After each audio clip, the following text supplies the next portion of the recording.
So Bartimaeus is asking to see. There's so much more that's going on here. There's so much more for us to glean from this text and from his request. So in this big sandwich that we're talking about today, the author of Mark is using the physical blindness of two men, including Bartimaeus on this side, to point out the spiritual blindness of the disciples.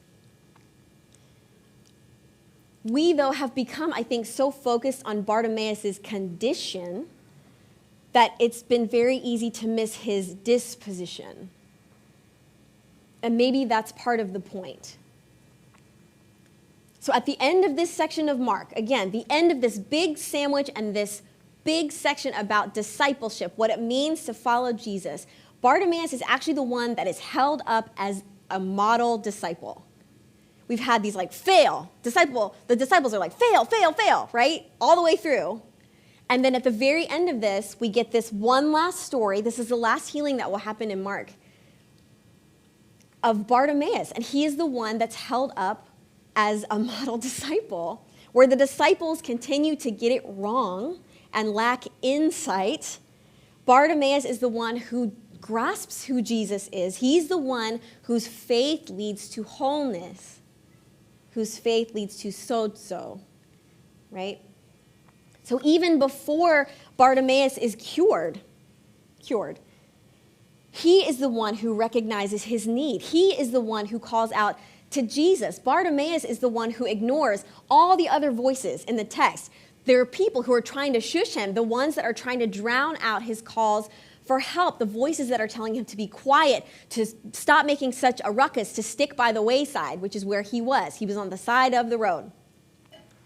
Even before Bartimaeus' sight is restored, he is the one in verse 49 who is called by Jesus. And he is the one that the text says throws off his cloak.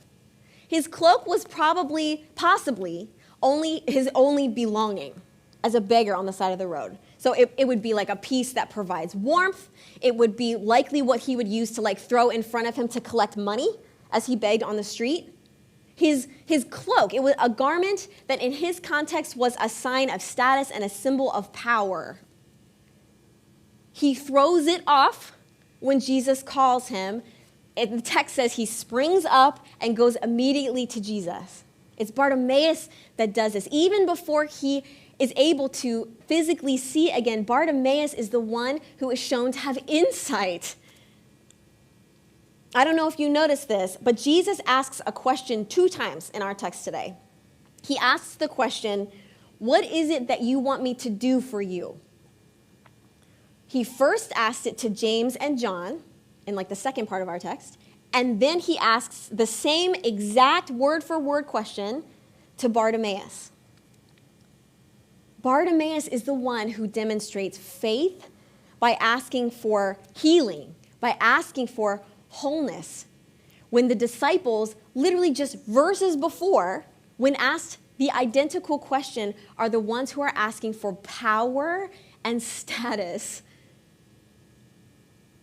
Bartimaeus is the one who is commended by Jesus. Your faith has made you well. Your faith has healed you. So. And then Bartimaeus is the one who the text says immediately gets up and follows Jesus on the way to Jerusalem. We follow the example of Bartimaeus when we ask for the insight to see Jesus as he is and to follow Jesus on the way. And as we have journeyed together through this part of Mark's gospel, this is consistently what we've come back to, right? What does it look like to follow Jesus?